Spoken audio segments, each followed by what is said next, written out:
जय श्री राम। आपका हमारे YouTube चैनल में बहुत बहुत हार्दिक अभिनंदन एवं स्वागत है। आज हम पुनः एक सुंदर विचार, सुंदर सद्शिक्षा, सुंदर आचरण को जीवन में अपनाने के लिए और आपको बताने के लिए प्रयास कर रहे हैं और आप अपने जीवन को कुछ बदलाव की ओर, कहते हैं ना, समय परिवर्तनशील होता है, जीवन भी परिवर्तनशील होता है। समय के साथ जीवन और हमारे नियमों को अगर हमने बदला नहीं तो समय हमारा साथ नहीं देता है। जैसे बहुत से समय पहले जो होता था उसमें और आज में बहुत कुछ फ़र्क है।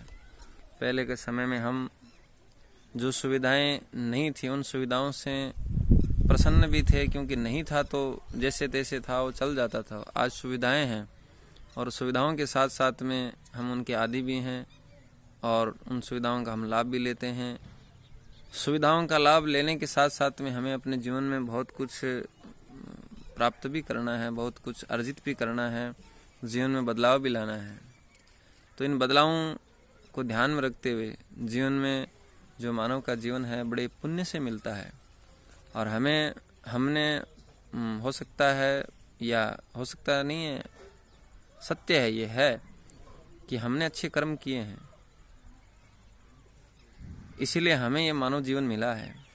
और मानव जीवन नहीं, अच्छे मित्र, अच्छा कुटुंब, अच्छा परिवार, अच्छा देश, अच्छा गांव, अच्छा समाज, ये हमें प्राप्त हुआ है। ये हमें क्यों प्राप्त हुआ है? क्योंकि हमने अच्छे कर्म किए हैं और अच्छे कर्मों के पुण्य से हमें अच्छा मिलता है। जो मनुष्य जो कर्म करता है उसका फल उसे देर सवेर मिल जाता है। आज हमें अपने जीवन में बहुत कुछ मिला है और कर्म से मिला है, तो आइए हम जो पुण्य कर्म से हमें मिला है, तो आइए हम वही पुण्य कर्म जो पिछले जन्म में, अनेक जन्मों में हमने किए हैं पुण्य, उनसे हमें जो अभी सुख सुविधाएं और लाभ मिल रहा है, क्यों न आने वाले समय में और आने वाले जन्मों में भी हमें पुण्य मिलता रहे और ये पछताना ना पड़े कभी भी कि हमने ये क्या कर दिया। मनुष्य का देह, मनुष्य के शरीर, हमें मानव शरीर भगवान ने दिया किसके लिए? पुण्य अर्जित करने के लिए, सेवा करने के लिए। तो हम सेवा और पुण्य दोनों एक दूसरे से जुड़े हैं। पुण्य सुनने से होता है, पुण्य करने से होता है, पुण्य की चर्चा करने से पुण्य होता है, सद शिक्षा, सददान, अच्छे संस्कारों से भी पुण्य प्राप्त होता है। पुण्य के अनेक रास्ते हैं और पाप के भी बहुत मार्ग हैं। पाप के मार्ग बड़े कठिन हैं, फिर भी मानव उन पाप के रास्तों पर चलने के लिए तैयार हो जाता है। और पुण्य के मार्ग सरल है दिखने में, लेकिन उन सरल मार्गों पर चलना हमें कठिन लगता है और हम चलने के लिए प्रयास भी नहीं करते हैं। और जो इतने कठिन हैं उनका अंत, जो पाप कर्मों का अंत बहुत ही खराब है। उनकी स्थिति अंत में हमारी बहुत दुर्दशाएं होती है, हमें बहुत सी यातनाएं, पीड़ाएं भोगनी पड़ती है और अंत में हमारा जो यहाँ धरती पर नाम भी अच्छा नहीं होता है। और पुण्य कर्मों से इस धरती को हम छोड़ के चले जाने के बाद में भी हमारा नाम रह जाता है। लोग याद करते हैं कि उसने अच्छा कर्म किया था, पुण्य कर्म किया था, कुछ सेवा की थी, कुछ अच्छा काम करके गया है, इस धरती पर अपना नाम छोड़ के गया है। तो जैसा हम करते हैं वैसा हमें दुनिया याद करती है। हमारे महापुरुषों ने, हमारे पूर्वजों ने बहुत कुछ अच्छा कर्म किया है, इसलिए उनका नाम इतिहास में आज स्वर्ण अक्षरों में लिखा गया है। तो क्यों ना हम अगर प्रयास करें, हम अपने आप को छोटा न समझे और उन दिव्य आत्माओं का और दिव्य शक्तियों का आशीर्वाद लेने का प्रयास करें। हमारे पूर्वजों ने बहुत पुण्य किया था, तो उन्हीं पूर्वजों का, उन्हीं ऋषि मुनियों का हम स्मरण और उनके नाम को स्मरण और उनके नाम को सुनकर के हमारे जीवन को पुण्य में बढ़ाने का प्रयास करते हैं। शास्त्रों में कहा है कि सुनने से भी पुण्य होता है, देखने से भी पुण्य होता है, बोलने से भी पुण्य होता है। तो सुनने से पाप भी होता है, सुनने से पुण्य भी होता है, देखने से पाप भी होता है, देखने से पुण्य भी होता है, और बोलने से पाप और पुण्य होते हैं, और कर्म करने से भी पाप और पुण्य होते हैं। तो आइए हम अपने जीवन में हर स्थिति में कानों से, आँखों से, मुख से और अपने हाथों से भी पुण्य करने का प्रयास करें। तो पहले क्या होता है, हमारी कान अच्छा सुने और हमारी आँखें अच्छा देखें, तो फिर ये वाणी अच्छा बोलेगी, क्योंकि सुनेंगे, देखेंगे, पढ़ेंगे तो बोलेंगे। तो आइए हम पहले सुनने का प्रयास करते हैं। पुण्य श्लोकों का थोड़ा सा नाम उच्चारण आपके सामने करते हैं। आप सुबह शाम जब भी समय मिले तो इन पुण्य श्लोकों को अवश्य सुनना। अगर आप पुण्य श्लोकों को सुनोगे तो आपका जीवन पुण्यमय, आनंदमय, मंगलमय और तेजोमय बनेगा। तो आइए हम वो पुण्य श्लोक आपको सुना देते हैं जो हमारे पूर्वजों का नाम। आप इनको ध्यान से, एकाग्रता से सुनना और सुबह के टाइम में आप सुनना।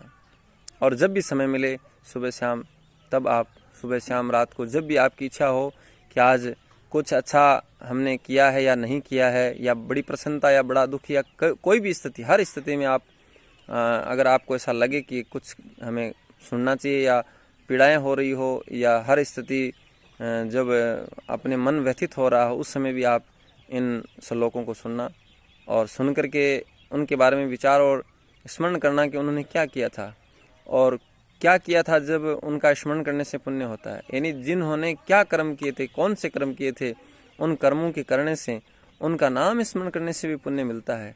तो हम भी ऐसा प्रयास करेंगे कि उनके बताए हुए मार्ग पर चलने का और उनका स्मरण करके पुण्य प्राप्त करें। अरे उनके स्मरण करने से, उनके नाम स्मरण से ही पुण्य मिलता है। तो आइए उनका क्यों न हम नाम स्मरण करें। आइए उन पुण्य श्लोकों के पुण्य श्लोक पढ़ते हैं और उन पुण्य महापुण्यशाली दिव्य शक्तियों का स्मरण करते हैं।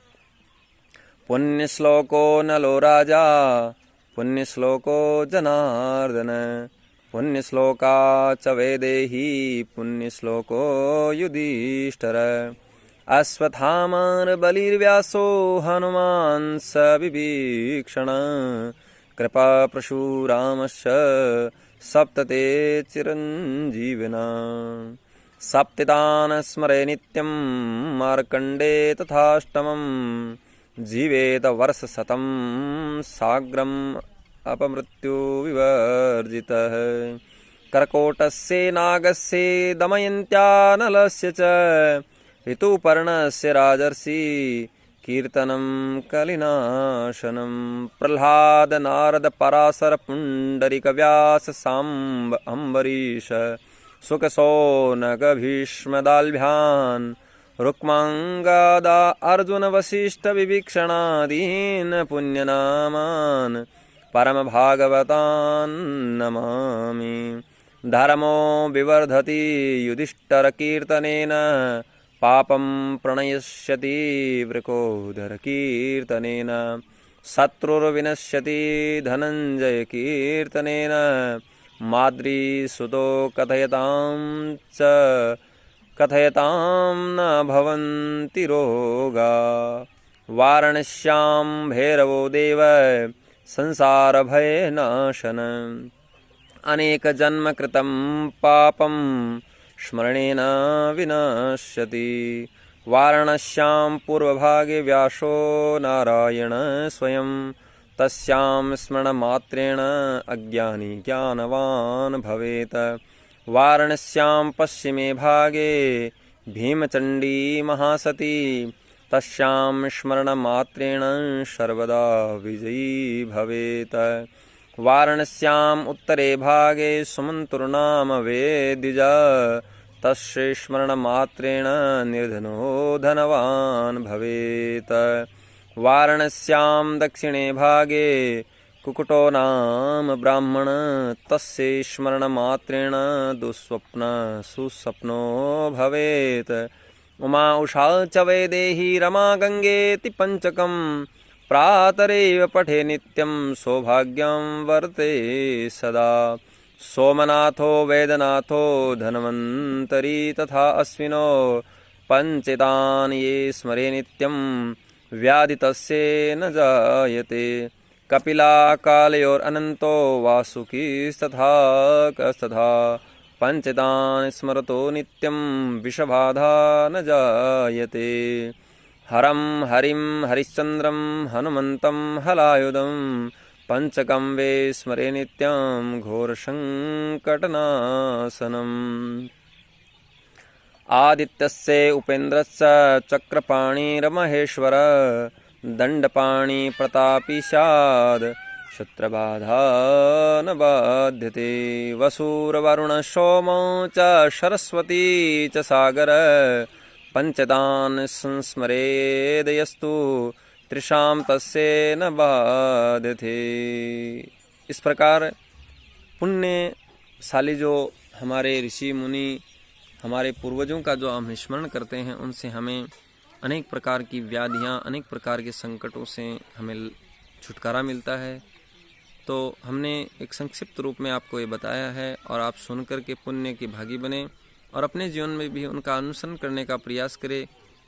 और भी हमें आपको अच्छी अच्छी बातें, सुंदर विचार आपके सामने रखेंगे, आप उनका अनुसरण करने का प्रयास करेंगे तो आपको भी पुण्य और लाभ मिलेगा।